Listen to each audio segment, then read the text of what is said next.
උත්සවයකට ඉතින් මම හිතනවා මේක අපිට ලැබිච්ච වරප්‍රසාදයක් ඔයගොල්ලන්ත් එක්ක මේ වගේ ටූර්නමන්ට් එකට අපිට ස්පොන්සර් කරන්න පුළුවන් වෙච්ච එක. ඉතාලම දක්ෂ ක්‍රීඩිකාවෝ මෙතන ඉන්නේ.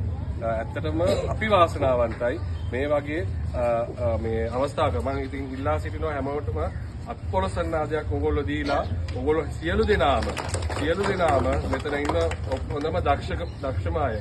ඉතින් අපි මට කතාවෙන් තේරුණා මේකට හම්බෙන සහයෝගය අඩුයි. දැන් සාමාන්‍ය ක්‍රිකට් ටූර්නමන්ට්ස් වලට ගොඩාක් ස්පොන්සර්ෂිප් එහෙම හම්බ වෙනවා.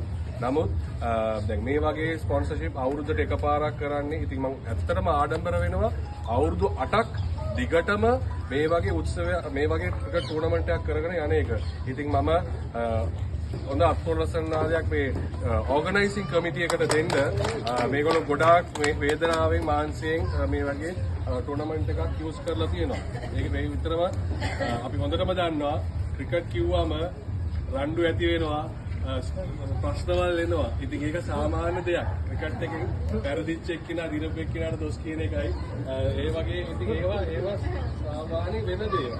නමුත් මෙතන ඉන්න ඔක්කොම මේක ඉවර වුණාන් පස්සේ එක කණ්ඩායමක්, එක ටීම් එකක්. ඉතින් ඒක හැම වෙලේම මේ යුනිටි එක තියාගන්න ඒකයි ඔයගොල්ලන්ගේ ඉදිරියට ගොඩාක් ප්‍රයෝජන වෙන්නේ. ඉතින් මම සියලු දෙනාටම ස්තුති කරනවා අපිව මේ වගේ වැඩසටහනට ආරාධනා කරපු එකට. දිනපු කණ්ඩායම් වලට මගේ ක්ලබ් ලයන්ස් ක්ලබ් වලින් සුබ පතනවා.